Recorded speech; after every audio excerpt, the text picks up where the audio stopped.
Hello, welcome to this channel. In this channel we focus on helping you succeed on your promotion exam.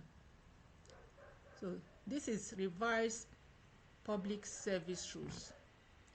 So we've been taking this paper for a while now.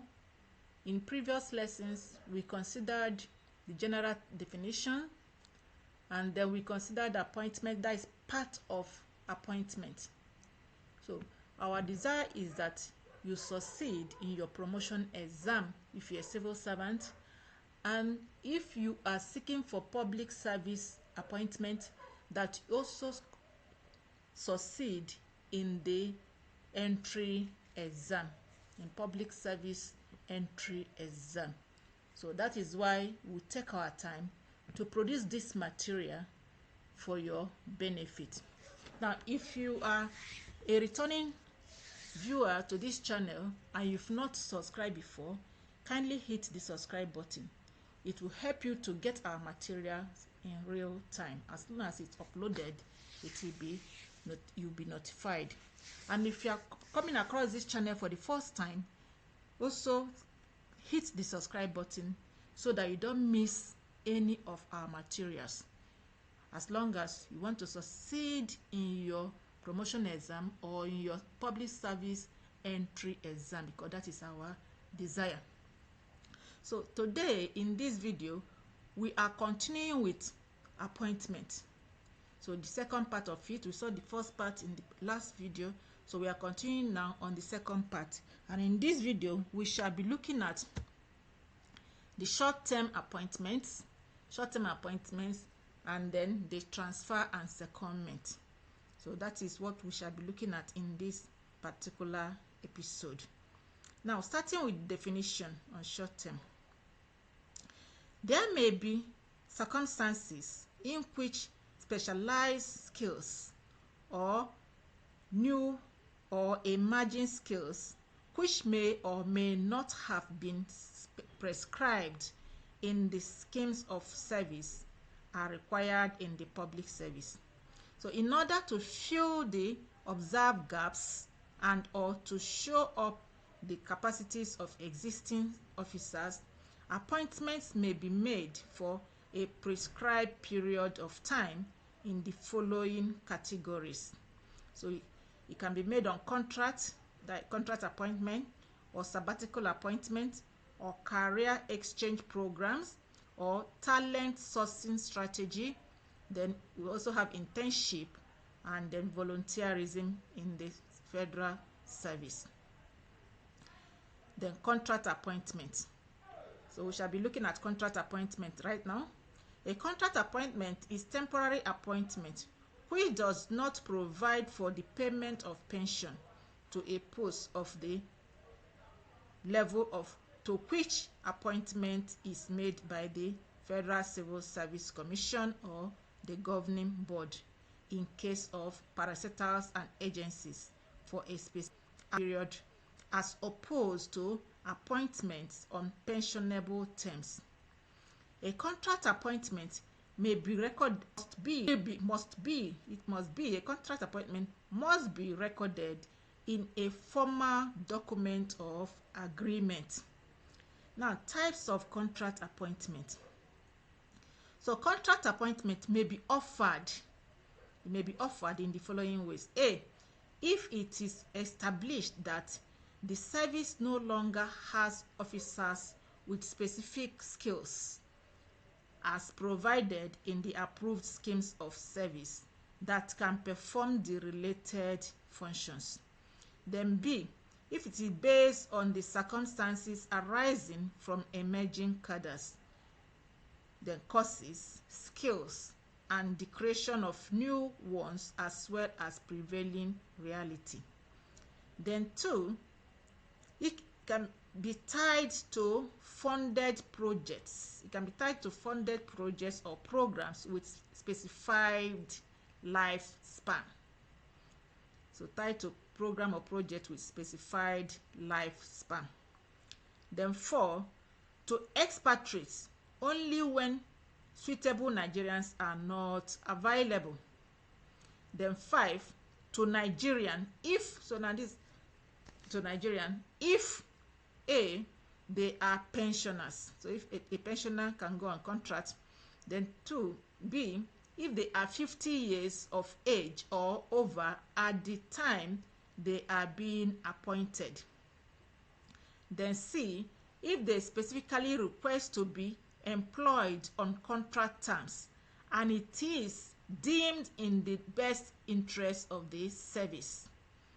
And then D, the candidate possesses specialized competencies or skills and provided such posts are duly advertised in at least 3 national dailies. So must be advertised in at least 3 national dailies. Then we also look at circumstances that may warrant offer of contract appointment. Circumstances that may warrant offer of contract appointment. The conditions of service of an officer on a short-term appointment are those provided for his contract. The privileges, emoluments, or allowances described in these rules do not apply to him unless they are so stated in the contract itself. So the benefits of a contract officer must be stated in the document for the contract, in the agreement. Does not apply to the normal benefits in civil service rule, but it's as stated on the agreement. So any question of the interpretation of a contract affecting his condition of service should be referred to the office of the head of civil service of the Federation. Then 2, for non-Nigerians, the provisions of the public service rules regarding contract appointment shall apply in all cases, except for those persons married to Nigerians. And of course, 3, spouses married to Nigerians should remain on contract until granted Nigerian citizenship before being considered for permanent appointment. Then procedure.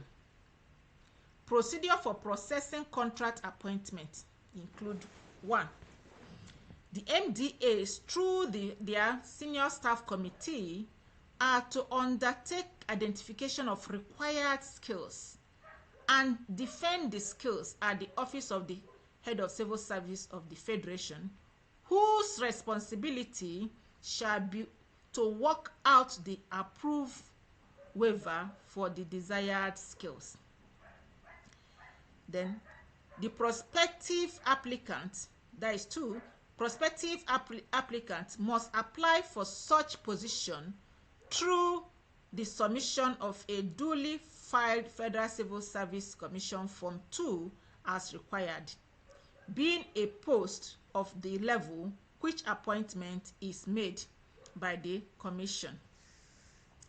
Then 3, Federal Civil Service Commission shall ensure that contract appointment is based on approved waiver and skills identified. The post to which contract appointment shall be made must not be below level 12. Contract appointment must not be below level 12. Then 4, contract appointment shall be based on merit through a fair, open, and competitive selection process and shall not jeopardize the career prospects of serving officers. Then 5, in case of contract appointment for non-Nigerians, government shall undertake all immigration responsibilities, that is relevant working and residence permit. Then 6, all questions of interpretations of a contract appointment affecting the proposed employee's conditions of service should be referred to the office of the head of civil service of the Federation. And 7, the duration of contract appointment should be 1 year or 2 years and renewable, but not more than 4 years in all. No more than 4 years in all. Then we now have rules guiding the conduct of an officer on contract appointment. Rules guiding the conduct of an officer on contract appointment. 1. The contract officer must, as part of his duties, be responsible for mentoring serving officers as a condition for the offer of the contract appointment. Then 2, contract officer shall sign an undertaking to accept posting or transfer to any part of the country. Then we have 3, officers appointed on contract shall be subject to performance appraisal through confidential reports as applicable in the service. And then 4, contract staff must sign the oath of secrecy in line with public service rule. Then we have termination of contract appointment. So there are 2 ways the government can terminate and the holder can terminate. Now, for that of government, an appointment on contract may be terminated by the government at any time in accordance with the terms specified in the contract itself. A recommendation to the Federal Civil Service Commission for the termination of the appointment of a contract officer shall be accompanied by a full statement of the consideration which has prompted it. On receipt of such recommendation, the Federal Civil Service Commission shall decide whether the appointment should be terminated forthwith in accordance with the terms of the contract, or whether the officer should be offered an opportunity to submit any formal representation if he so wishes before a final decision is taken. Then termination on the part of the holder. The termination of a contract appointment by the holder is subject to the terms of the contract, and any question concerning the waiver of any of the penalty under a contract agreement shall be referred to the office of the head of civil service of the Federation. So then we now have re-engagement, the responsibility of the contract of a staff. The responsibility of the contract staff on re-engagement.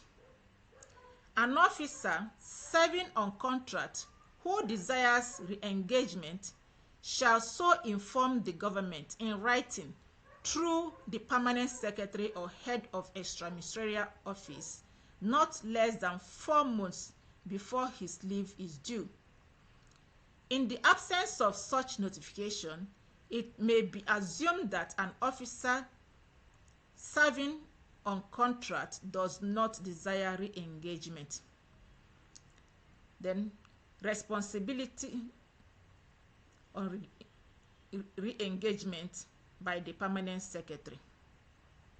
On receipt of such notification expression, an officer's wish to be re-engaged, the permanent secretary or head of extraministerial office shall obtain the consent of the office of the head of the civil service of the Federation to the re-engagement before forwarding recommendation to the Federal Civil Service Commission, enclosing an up-to-date confidential report on the officer. So unless such report has been forwarded within the previous 2 months. Then, in reply, the permanent secretary or head of extraministerial office will receive any of the following. A. Authority to inform the officer that arrangements will be made to offer him re-engagement during the course of his leave and the details of the terms proposed. The permanent secretary or head of extraministerial office shall inform the officer accordingly without delay. Then B, the original and duplicate of the re-engagement contract duly signed on behalf of government. In this case, the permanent secretary or head of extraministerial office shall obtain the officer's witnessed signature in both copies, then deliver the duplicate to the officer and return the original to the office of the head of the civil service of the federation. So these are the two instances, the two things permanent secretary can receive. So either authority to inform the officer or already the appointment. Then he has to proceed to let the officer sign. Then we also now have earlier notification of non-re-engagement. Earlier notification on non-re-engagement. As soon as it is clear to the permanent secretary or head of extraministerial office that he will be unable for whatsoever reason to recommend the re-engagement of an officer serving on he will seek the approval of the Federal Civil Service Commission to inform the officer that he will not be re-engaged, and on receipt of such approval, we inform the officer without delay. Then we also have continuity of contract service. Then, provided re-engagement is completed by the signing of a new contract before the end of the vacation leave granted under an expiring contract. Then service under the new contract will be treated as continuous. So then that takes us to sabbatical appointment. There is another short-term appointment, sabbatical appointment. So we shall be looking at what is sabbatical appointment.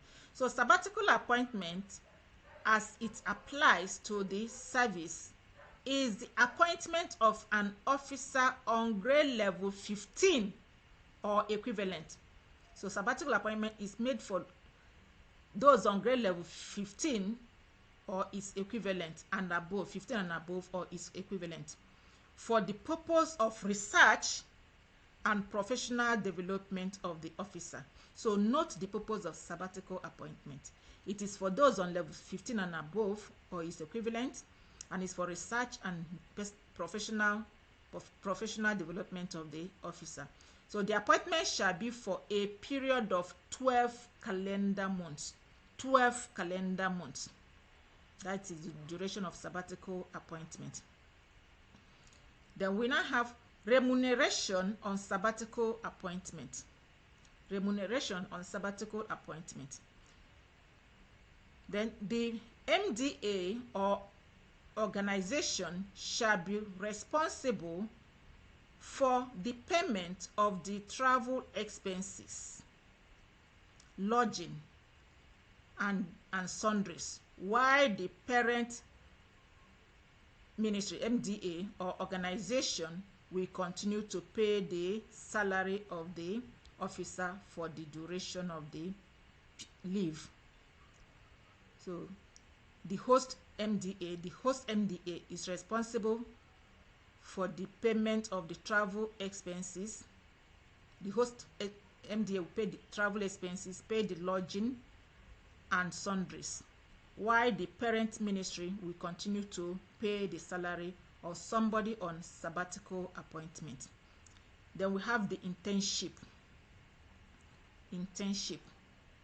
So internship connotes a structured experience that relates to a student or graduate's discipline or career goal, and which helps to enhance academic, career, professional, and personal development Internship period is to facilitate acquisition of practical skills, workplace experience, and greater knowledge of the profession. So that is internship.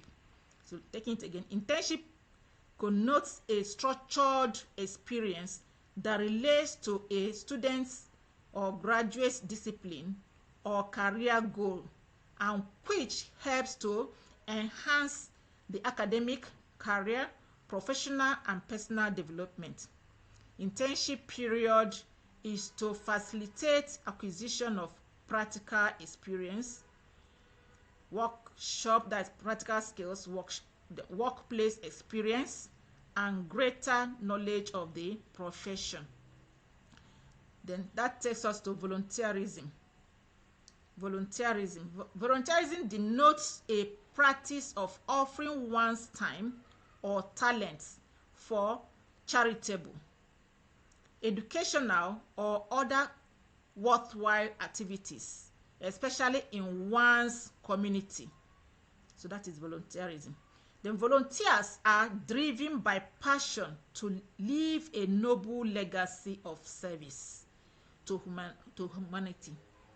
In a nutshell, it is the sacrifice of time, skills, or resources with the aim of making a positive change either as an individual or group, that is formal or informal. So that is volunteerism.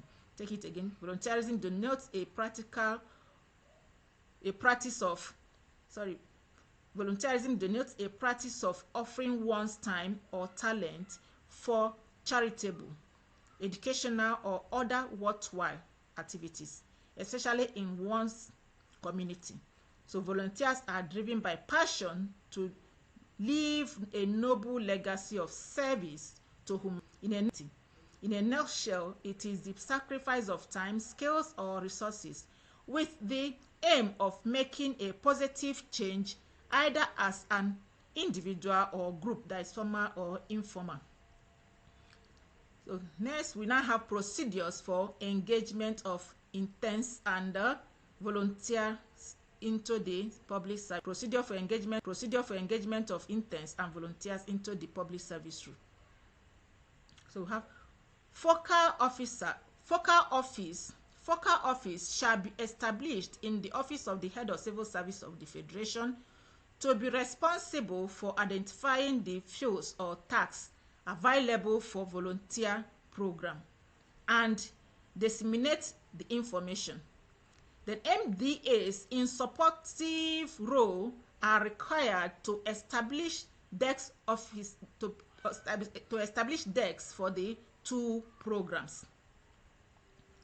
Then 2, the focal office shall upload skills highlighting benefits and conditions of engagement with requisite qualifications into the website of the Office of the Head of Civil Service of the Federation. Then 3, prospective volunteers with specialty in preferred specified fields or disciplines to apply for engagement in response to the advertisement in Office of the Head of Civil Service of the Federation website.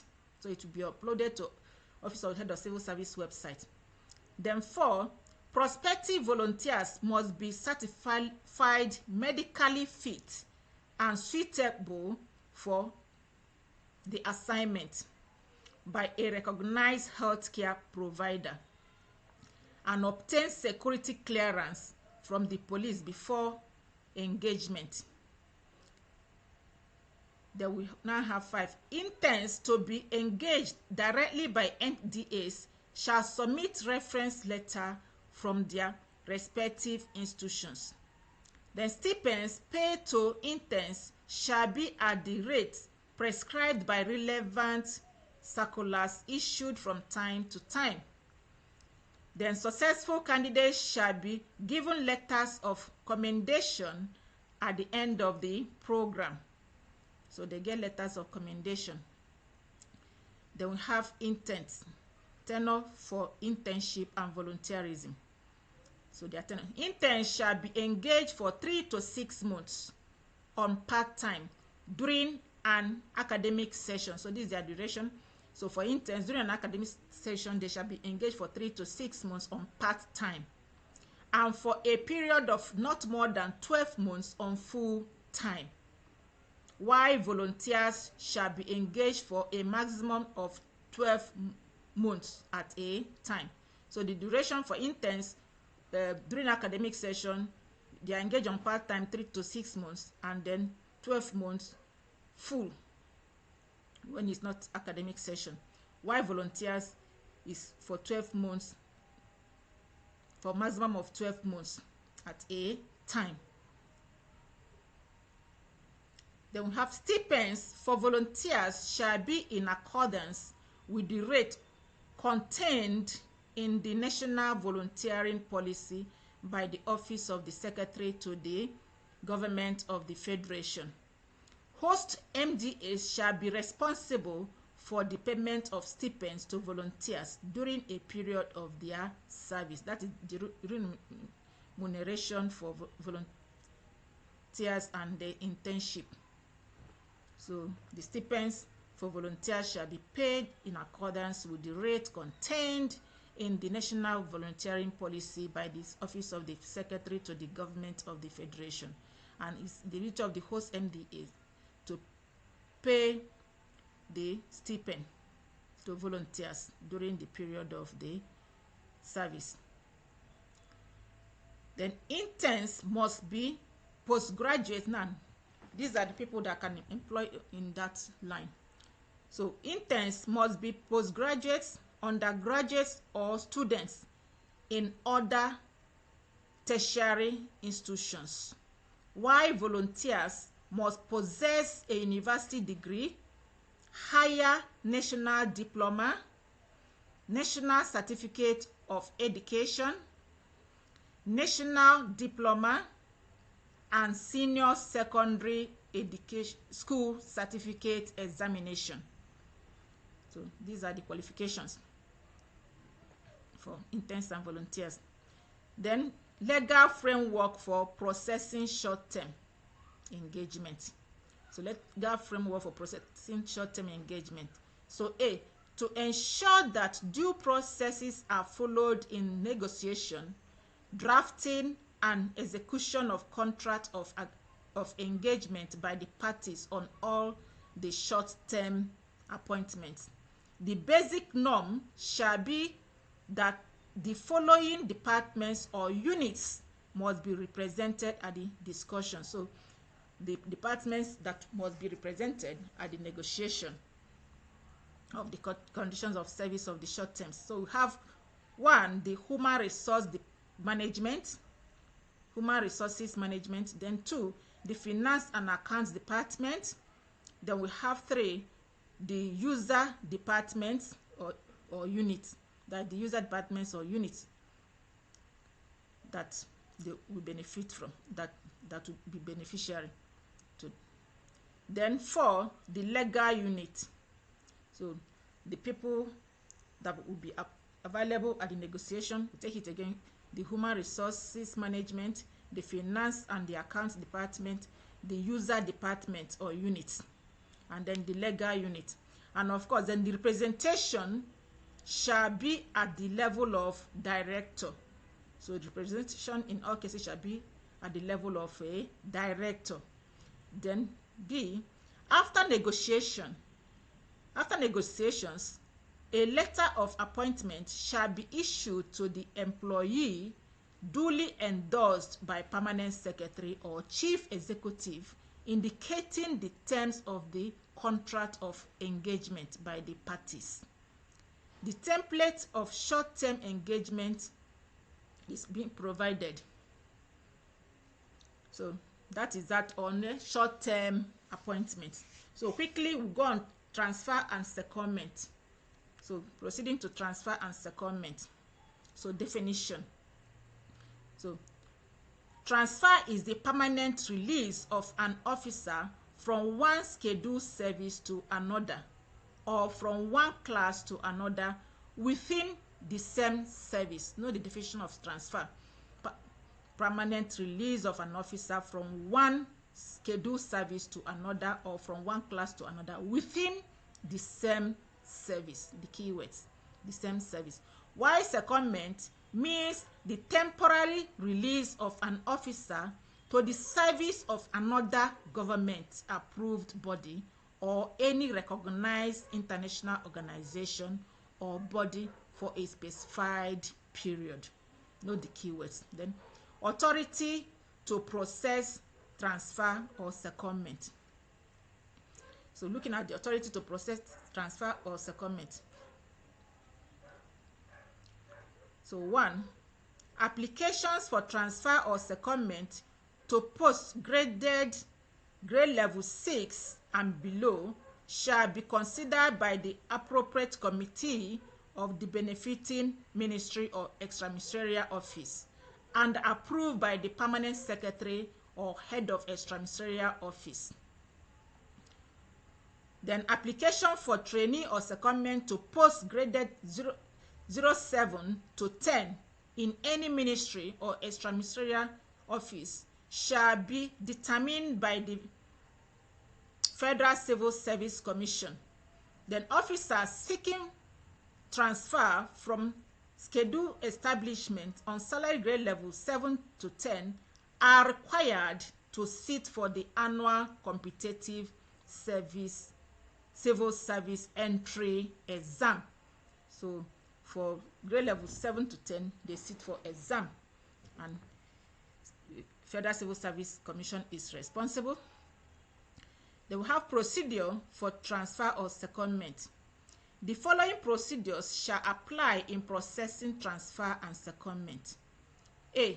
Confidential reports covering the last 3 years or whole service if less than 3 years of the officer's service shall be furnished. So 3 years confidential report. Then B. Officer on transfer from state to federal service shall be placed on a grade level lower than his current grade level. So when you are transferring from federal to state, you must be placed on a grade level lower than your present grade level. Then C. Transfer to the federal service shall be limited to post-graded level 07 to 14 or is equivalent. So transfer from to the federal service shall be limited to post-graded grade level 07 to 014 or its equivalent, 7 to 14. Then the officer on transfer or secondment must have been confirmed and his qualifications, experience, and career progression are in accordance with the schemes of service. Then E. There must be evidence of concurrence to the transfer or secondment of officers by the releasing and the accepting agencies. So both the releasing agency and accepting agency must have concurrency. Then we have F. Secondment of an officer to the service of another government or approved body or recognized international organization shall be for a maximum period of 2 years in the first instance. A maximum period of 2 years in the first instance, after which the officer may apply for extension, seek for transfer, or return to his former post. Then all extensions must be approved by the appropriate committee and the Federal Civil Service Commission or board. And then the total period of such secondment must not exceed 4 years. Total period of such secondment must not exceed 4 years. Then G, if it is in the public interest, if the secondment is in the public interest if it's in the public interest, to second an officer to the service of another government approved body or recognized international organization. The period of secondment shall not exceed 6 years. 6 years. So if it's of public interest, it can be granted up to 6 years. Then other than that is 4 years maximum. Then H, during the period of secondment, the officer shall continue to hold his substantive post and be entitled to increment and promotion, and will be treated as having been posted on special duty. He will be treated as if he has been posted on special duty. Then payment of salary of staff on secondment. Payment of salary of staff on secondment. During the period of such secondment, the benefiting organization shall be responsible for the officer's emoluments. However, where an officer is released on a secondment in public interest, and there is a differential in payments between the releasing and receiving MDAs, the MDA with the higher pay shall be responsible for the payment of the salary. Notwithstanding, all non-salary allowances shall be paid by receiving MDAs. So whereby there is a differential in the terms of payment for officers sent on public interest. The MDA that has the highest salary will continue to pay the salary, but that notwithstanding, the receiving MDA was responsible for paying the allowances other than the salary. And that is the case whereby maybe the MDA, the releasing MDA salary is higher than the receiving MDA. Then that takes us to salary on transfer. The emoluments and increments date of an officer on transfer is governed by rule, by the civil service rule, just as it's contained in the civil service rule. Then no applicant shall be considered for transfer on promotion to any MDA except in response to an advertised post. So no applicant shall be considered for promotion, shall be considered for transfer on promotion to any MDA except in response to an advertised post. Conditions for transfer. 1. An applicant shall be considered for transfer based on the following. A. If the MDA is satisfied that there are vacancies not only in the relevant grades but also in the applicant's discipline or area of specialty. Then B. Provided the contemplated transfer will not in any way jeopardize the promotion prospects of serving officers. Then C. If he has been confirmed in his previous service and his qualifications, experience, and career progression are in accordance with the schemes of service of the grades or post. And D. If he has served in his current grade for the stipulated minimum number of years prescribed for promotion to an advertised post.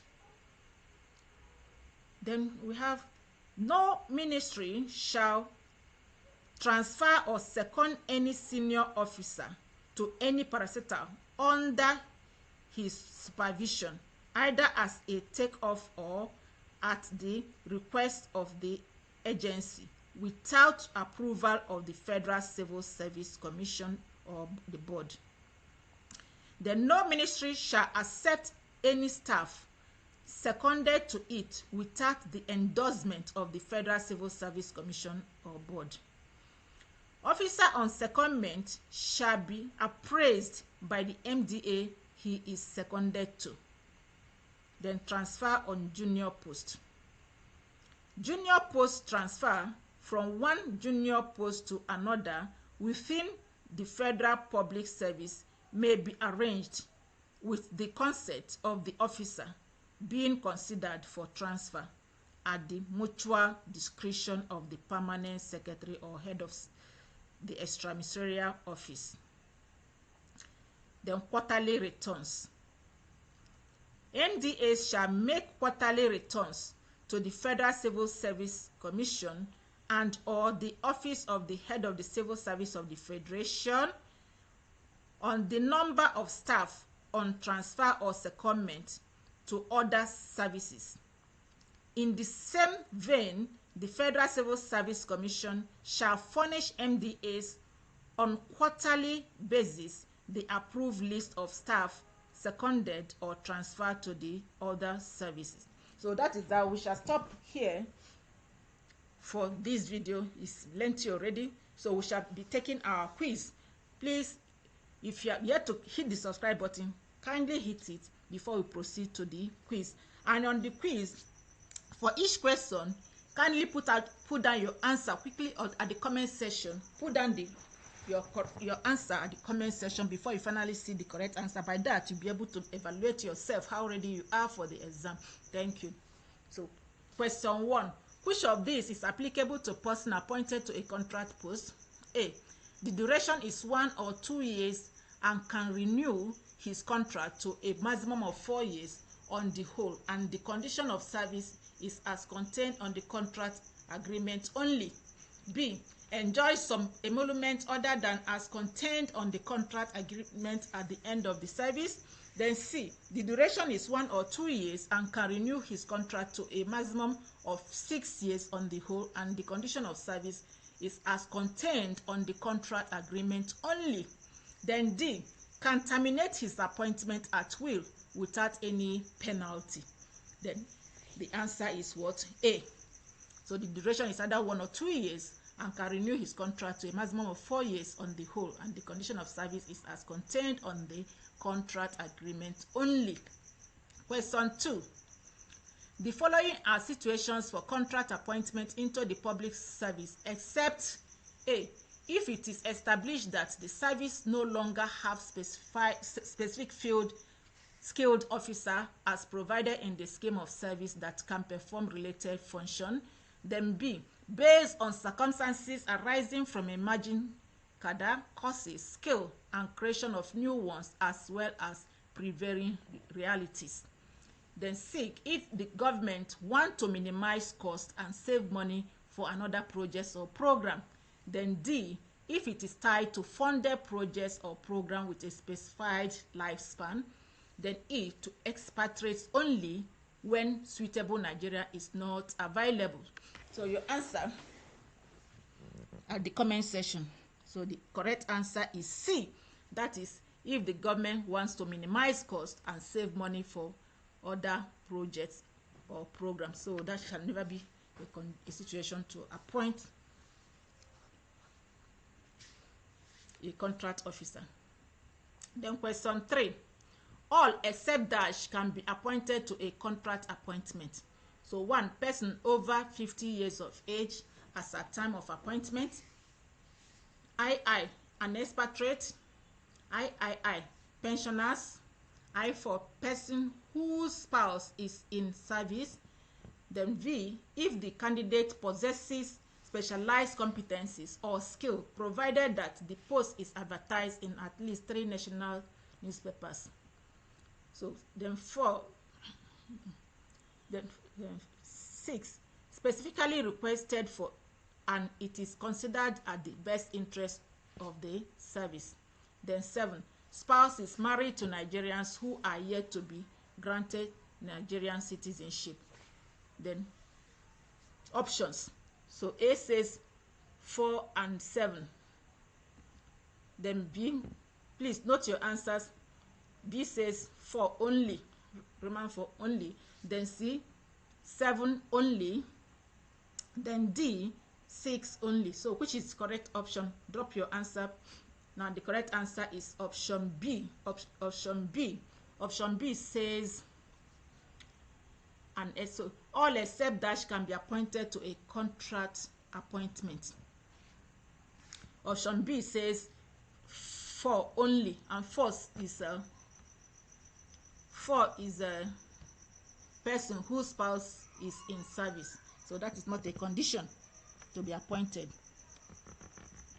Question 4. All questions of interpretation of contract appointment on conditions of service affecting the contract officer or the proposed employee shall be referred to A.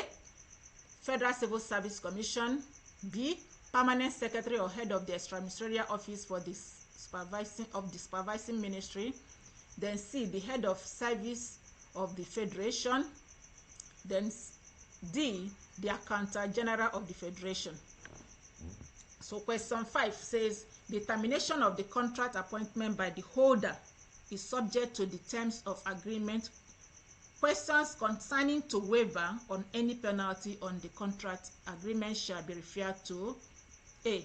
The Permanent Secretary of the Supervising Ministry, B. The Federal Civil Service Commission, C. The Head of Civil Service of the Federation, D. The Office of the Accountant General of the Federation. So which is the answer? So the answer to question 4 is C. Question 4 is C, which says the office of the head of service of the Federation.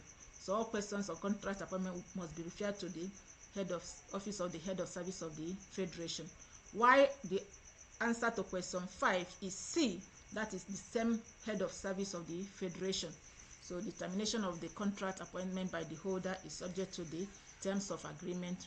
Then questions concerning to waiver is referred to the office of the head of civil service of the Federation as well.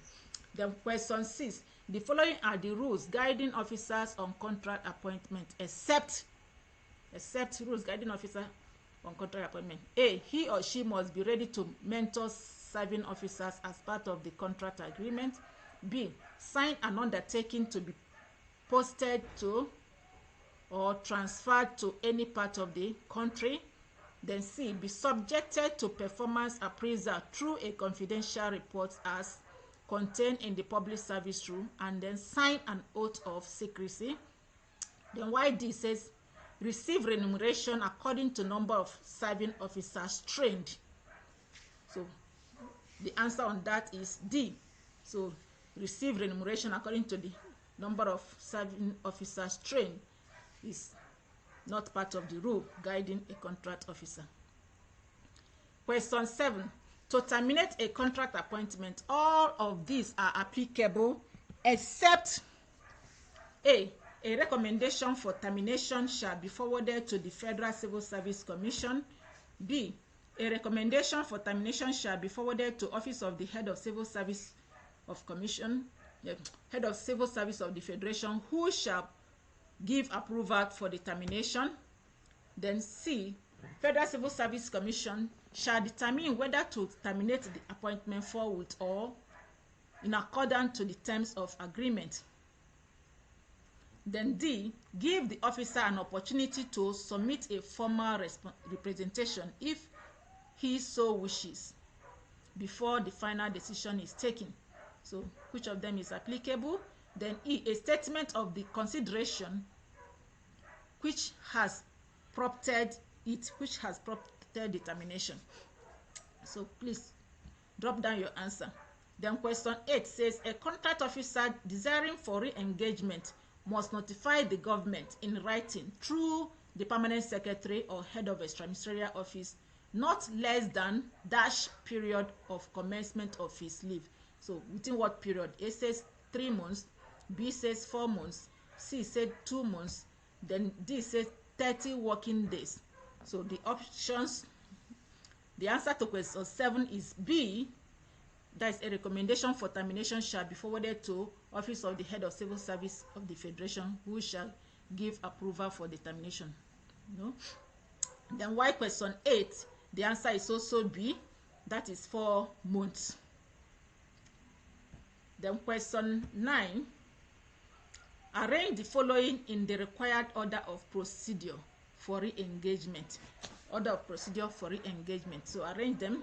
So we have seek approval from the head of civil service of the Federation to forward the recommendation for the re-engagement to the Federal Civil Service Commission. So you have to arrange them in ascending order, the order in which they should come. Then 2, formal notification of desire for re-engagement by the contract officer through the permanent secretary or head of extraministerial department.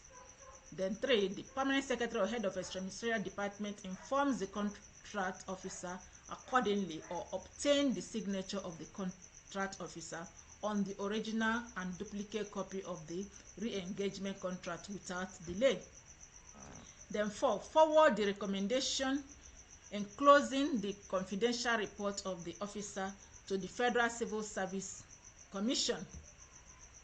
Then 5, permanent secretary or head of extraministerial department hands over the duplicate copy to the officer and returns the original copy to the head of service. So you have to arrange all this in order of sequence.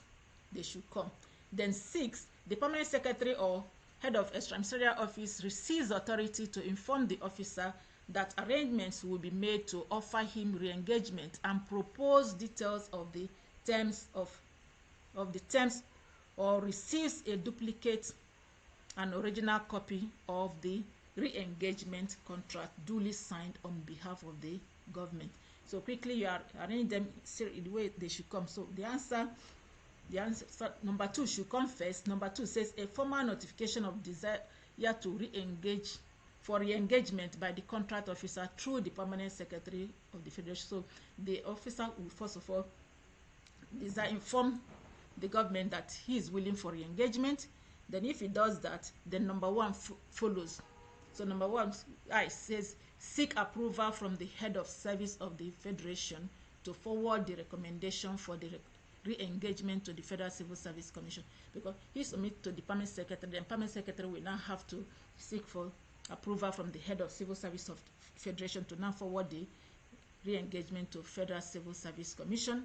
Then if he has done that, so the next thing that will follow will be item 4, and item 4 will be forward the recommendation. After getting the approval from head of service, he will now forward the recommendation enclosing the confidential report of the officer to the Federal Civil Service Commission. Then after that, 3 comes in, and that is the permanent secretary or head of extraministerial department informs the contract officer accordingly to obtain accordingly. That means after submitting to the Federal Civil Service Commission, then they will now respond. So in response, based on what they responded, he will now act on that, and which could be now that he will now inform the contract officer that that arrangement is being made, or so whatever is respond. So the permanent secretary or head of extraministerial department informs the contract officer accordingly or obtain the signature of the contract officer. That means in the case whereby the appointment letter has already been signed on the original copy and duplicate copy of the re-engagement contract without delay. Then after that one, so the next one will be item 5. Item 5, which is now the permanent secretary or head of extraministerial department will now hand over the duplicate after signing to the officer and then returns the original copy. That is on the case that he received the re-engagement letter. But if not, if he received the authority to inform the officer that arrangement is being made, so whatever response he gets from the Federal Civil Service Commission, he proceeds with that without delay. Then question 10. When it is clear to the permanent secretary or head of extraministerial office that he or she will be unable to recommend the re-engagement of a contract officer for whatever reason, he or she will obtain permission from Dash to inform the officer that he will not be re-engaged. So where does he obtain permission from? To inform the officer that he will not be re-engaged. So A, head of service of the federation. B, Federal Civil Service Commission. C, Accountant General of the Federation. And D, Auditor General of the Federation. Then question 11. Professor Christiana retired from the Federal Civil Service Commission on salary grade level 16, step 9. At her retirement, she was re-engaged to a career post. Then at what salary grade level and step was she reappointed? So at what salary grade level and step was she reappointed after retiring from grade level 16, step 9? So A, he was appointed at salary grade level 15, step 8. or 16 step 9, or 16 step 8, or 15 step 9, then the answer is to question A, to question 10 is A. The answer to question 10 is A. So obtain permission from office of the head of civil service of the Federation. Then why the answer to question 11 is D. So it's placed on grade level 15, step 9. So he can maintain his step, but must be on a grade level 1. Must be on a grade level lower than the level he retired, but can maintain his step. So question 12. At the parastatals, which body is responsible with the identification of the required skills for contract appointment and defend the skills at the office of the head of civil service of the Federation? So which body is responsible for that? A, is it the junior staff committee? Or B, the ad hoc staff committee? Then C, the senior staff committee? D, the staff management committee? Then question 13. Which of the following engagements is driven by passion to leave a legacy of service to humanity? The sacrifice of time, skills, and resources with the aim of making positive change either as an individual or group, that is formal or informal. So which service is that? So A says internship, B says sabbatical, then C said contract, and D say volunteerism. So please, your answers, drop your answers. So we quickly look at the correct answer. So the correct answer for question 12 is C. That is senior staff committee is responsible to identify the required skills. And then question 13, the correct answer is D, volunteerism. So then question 14, all of these on contract appointment are correct, except all of them on contract appointment are correct except A. Contract appointment shall be by merit through a fair, open, and competitive selection process and shall not jeopardize the career prospect of the serving officer. Then B. Contract appointment shall be by submission and opening of bids to determine the most responsive. Then C. The Federal Civil Service Commission shall ensure that the appointment is based on the approved waiver and the skill identified. The post to contract appointment shall not be lower than salary grade level 12. Then D. Prospective applicants apply for the position through the submission of a duly filled Federal Civil Service Commission Form 2 as required, being post of the level to which appointment shall be made by the commission.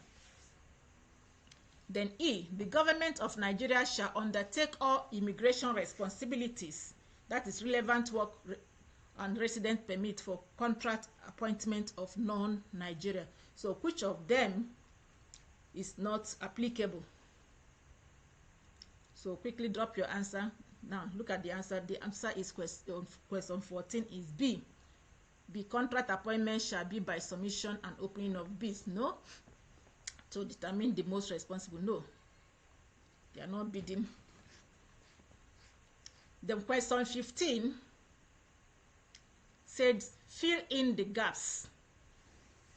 Sabbatical appointment can be referred to as an appointment of dash, that is question 15, officer on grade level dash, that is question 16, for the purpose of dash, that is question 17, and professional development of the officer for a duration of dash, that is question 18, and then dash, that is question 19, shall be responsible for the payment of travel expenses, lodging, and sundries, while dash, that is question 20, continues to pay the salary for the period of the leave. So the first option says parent ministry, B, host ministry, then C, research, D, retired, then E, 15 and above, so F, 15 and below, so G, 12 calendar months, H, serving, then I, 14 to 15. You have to fill in those gaps with any of these options here. Then J, 18 calendar months, K, 3 to 6 months on part-time. So then question 21. So fill in those gaps according to their numbers, picking any of the options. Then 21. A structured experience that relates to the student or graduate discipline or career goal that helps to enhance academic, career, professional, and personal development, facilitating the acquisition of practical skills, workplace experience, and greater knowledge of that profession is called A, volunteerism, B, internship, C, sabbatical, D, on the job. So please drop in your responses.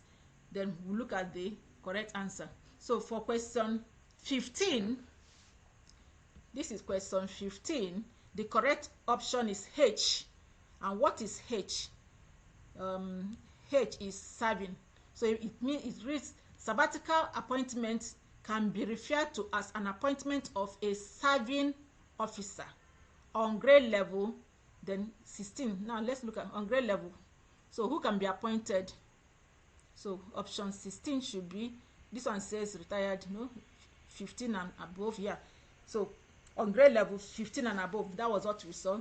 So for a sabbatical, the person must be grade level 15 and above or its equivalent. So option 16, that is E. Yeah, that is correct. 15 and above. Then for the purpose of dash, so question 17, for what purpose is the person appointed on sabbatical, so which is option C, that is research. Yes, research on personal development and professional development of the officer for a duration of, so for how long shall sabbatical appointment be? That is for 12 calendar months. That is option G. So be appointed for 12 calendar months, option G. Then dash shall be responsible for the payment of travel expenses, lodging, and sundries. So who shall be responsible for the payment of transport, lodging, and sundry? That is for option 19. So the person that should be responsible should be the host MDA. That is option B. The host MDA shall be responsible for lodging, travel, and sundry. So why question 20 is option A, why the parent ministry continues to pay the salary. That is A, the parent ministry continues to pay the salary. Then for question 21, the option is B, internship is a structured experience that relates to the students or graduate discipline or career goal to help to enhance. So that is internship. Then for question 22, also fill in the gap. Filling in the gap continues, say interns shall be engaged for dash period, for dash on part-time. So the period of engaging interns on part-time during an academic session and for a period of not more than dash on full-time. While volunteers shall be engaged for a maximum period of dash on a part-time. So the options are 12 months, then B, 3 to 6 months, then C, 18 months, then D, 6 months. So just pick out these ones, pick them and fill in at the right position. Any correct one, fill it as the correct one on that position. Then next, to qualify for interns, candidates must dash, while volunteers must possess dash. So we have A, be undergraduate, a student in other tertiary institution or at post basic education level. Then B, be a graduate, undergraduate, a student in tertiary institution or senior secondary school. Then C, be a graduate, undergraduate, or a student in other tertiary institutions. Then D, university degree, higher national diploma, the national certificate on education, the national diploma or senior secondary education certificate. So the option E, university graduate, higher national diploma, national certificate on education, national diploma, senior secondary education certificate, or first school living certificate. So which is the correct answer for them? So for option for 25 to qualify as intent, and the other one. So quickly let's look at the option, the correct option. So for question 22, that is the 22 here. So the correct option is B. So interns are engaged for 3 to 6 months on part-time during academic year.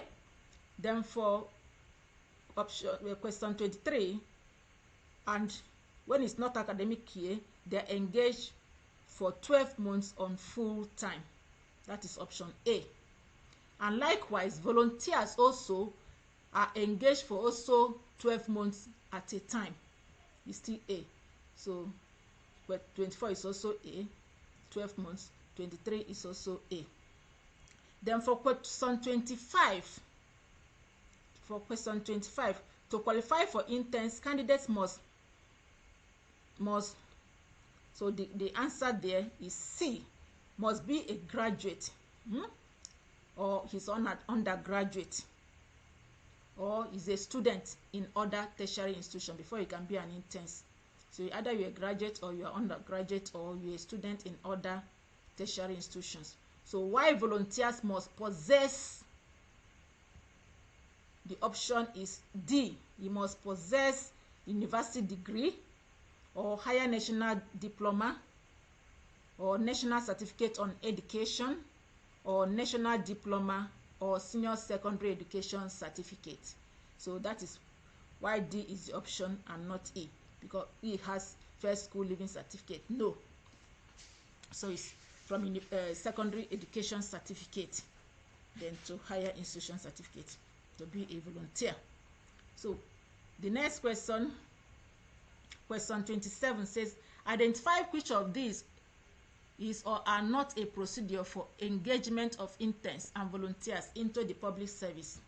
So I, focal office is established in the office of the civil service with the responsibility of identifying the fields or tasks available for volunteers program and disseminate the information. Then II, the focal office shall upload skills, highlighting benefits and conditions of engagement with the requisite qualifications to the office of the head of civil service of the federation website. Then 3, the MDAs in a supportive role shall establish desk office for the 2 programs. So identify which of them is or are not procedure for engagement of interns and volunteerism into the public service. Then the next one is 4, interns to be engaged directly by MDAs shall submit reference letters from their respective institutions. Then 5, the volunteer or interns is absorbed as an employee at the end of the program. This should be absorbed, sorry. So this should be B. Be absorbed as an employee at the end of the program. So which of them is not true? Then 7, prospective volunteers must be medically certified fit and suitable for the assignment by an approved health care provider and obtain security clearance from the police before being engaged. So then we now have 7, prospective volunteers with specialty in the preferred specified field or discipline for engagement submit applications in response to the advertisement in the website. So must they submit application? So quickly, which one is your options? Then we have also 8, stipends paid to interns rate at the rate prescribed by relevant circulars from time to time. So which of them are not a procedure for engagement of interns and so we have the number 10, successful candidates shall be given letters of at the end of the program. So your choice, put down at the session. So then the options are now only, V only, Then option B, V and 9 only, V and XI, that is V and XI only, that is 5 and 9.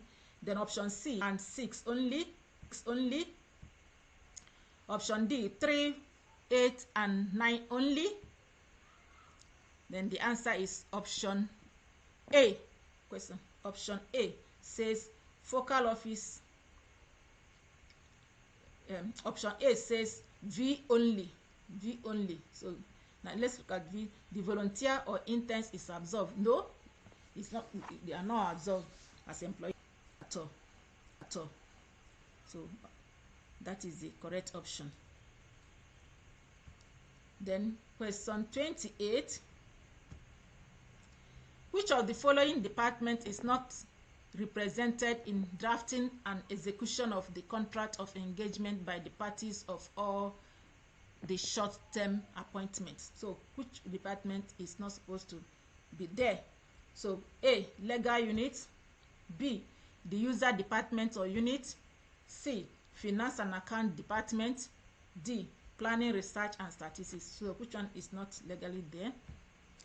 Then E, human resource management. Question 29.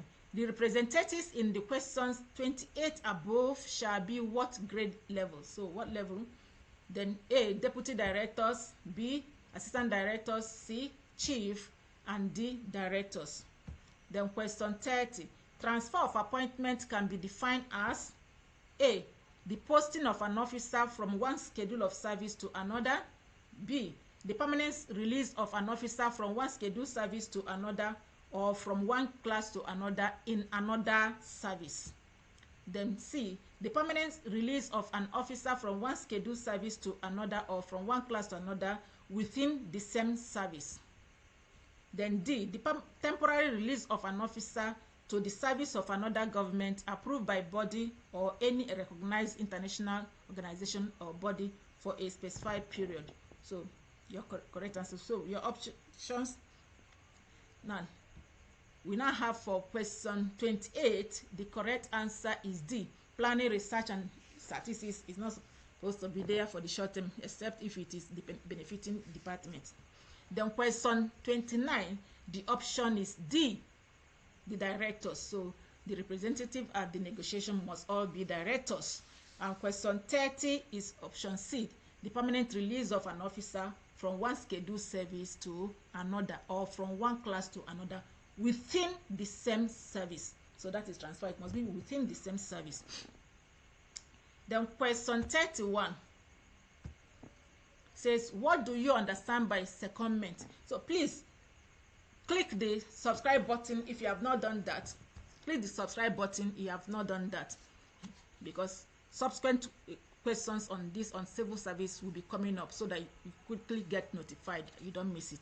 So question 31, what do you understand by secondment? A, the temporary release of an officer from one scheduled service to another, or from one class to another in another service. B, the temporary release of an officer to the service of another government approved by a body or any recognized international organization or body for a specified period. Then C, the release of an officer from one established post to another. D, the temporary release of an officer to the service of another government approved by body or any recognized international organization. Then question 32, the emoluments of an officer seconded on public interest shall be paid by A, the releasing ministry or extraministerial department. B, the MDA with higher pay shall be responsible for the salary, while the receiving MDA pays non-salary allowance where there is differential. That is the condition. Then C, the receiving MDA pays both salary and non-salary allowances, notwithstanding differences. D, the supervising ministry where applicable. So the supervising ministry where applicable differentials. So which is responsible? Looking at the answers, so drop your answers. Then for question 31, the answer is B.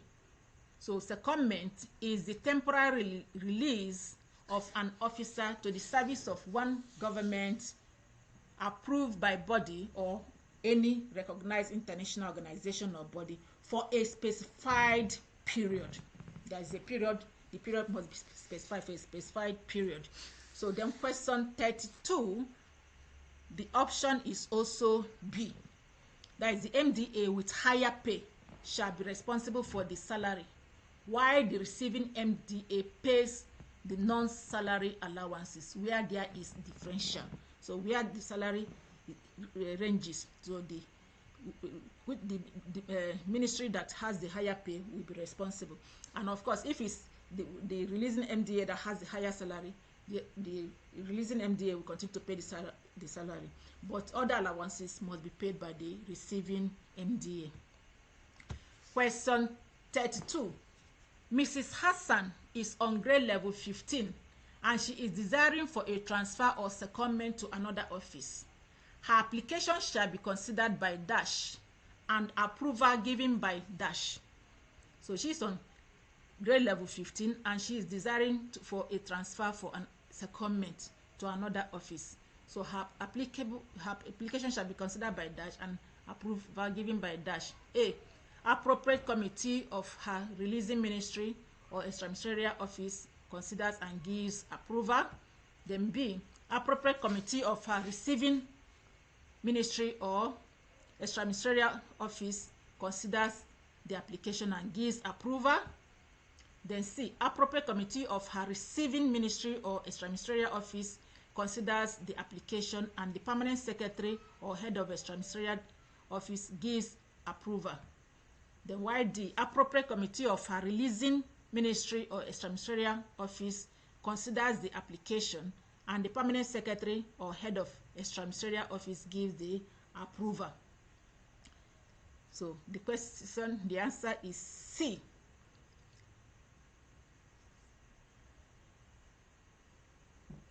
So Mrs. Hassan on salary grade level 5, sorry, not Mrs. Salary on salary grade level 5, not 15 please. So Mrs. Hassan on salary grade level 5. So the appropriate committee considers the application and gives the approval. So the system is running down. So please drop your answer. Maybe then the duration for secondment shall be for a maximum period of dash years, and the total period of the service, if extended, shall not exceed dash years. And when it is on public interest, the total duration must be not exceed dash years. So drop your answer. So A, 3 years or 6 years, 9 years. So in sequence. So 3 years, 6 years, 9 years. Then 1.5 years, 3 years, 4.5 years. So 2 years, 4 years, 6 years. So in sequence, which is the correct? Then D, 2 years, 3 years, 4 years. Then in each of the questions, 34 to 42, state true or false. A. Mr. Musa, on grade level 12 officer serving at Adamawa State Government, was transferred to Federal Civil Service Commission on grade level 12. True or false? That should be false, because if you are transferring from state to federal, you should drop one grade level down. Then question 35. There must be evidence of concurrence between the transfer or secondment of officer by the releasing and acceptable agencies. True. There must be. Then Mr. Peter was transferred to Federal Civil Service Commission on grade level 15 or its equivalent. It is false, because the highest is 14. Then question 37. Officer on secondment can seek for extension, transfer, or return to his former post at the expiration of the first 2 years on secondment. True or false? Yes, true. Can seek to go back. Then 38. Confidential reports covering the last 2 years of the officer or whole years, if less than 2 years, seeking for transfer shall be furnished. False. It should, because it has to be 3 years confidential report. So the answer 3 is C. C, that is 2 years, 4 years, and 6 years. Then we've given the answer to the, so 34 is false, 35 is true, 36 false, 37 true, and 38 false. Then 39, officer on salary grade on transfer from state to federal civil service shall be placed on a grade level lower than his current grade level. Yes, that is true. Then 40, transfer to federal civil service shall be limited to post-graded level to 7 to 14 years. That is true, or its equivalent. That is true. Then 41, officer on transfer or secondment must have been confirmed and his qualifications, experience, and career progression are in accordance with scheme of service. That is true. Then 42, confidential reports covering the last 3 years of the officer or whole service year, if less than 3, yes, seeking for transfer shall be furnished. Exactly, that is true.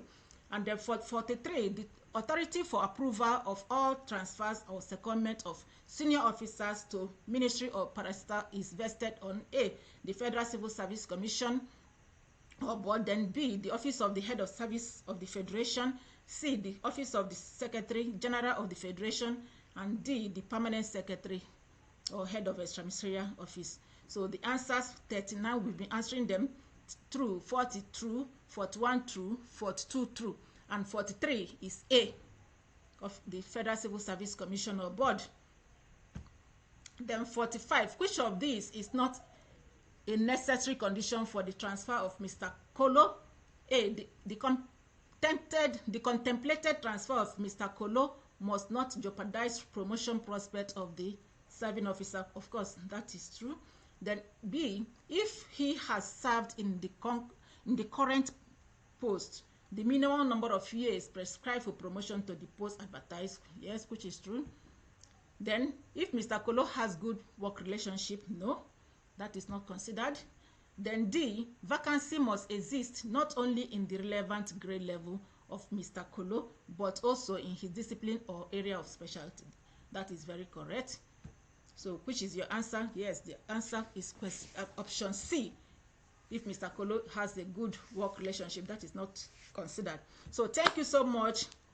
We've come to the end of this session. So in the next episode, we'll continue with appointment, but there we shall be looking at the posting, acting appointment, promotion, eligibility criteria for the post of permanent secretaries, and leaving the service. That will be in the next episode. Thank you so much if you have stayed so far, and please do not forget to hit the subscribe button, like it, and if it's of benefit to you, it will be more benefit to another. So send it to your friends, your colleagues and your friends. So it's not costing you a dime, and even if it's costing you, it's not costing you anything compared to the effort taken to put all this together for you, for your benefit, for your promotion and all that. So please, my name is Chende Bele Christiana. I greet you and welcome you to this session. So we shall be looking at these topics in the next episode. Thank you and God bless. Remain blessed. I see you in the next episode. Thank you and success in your examination.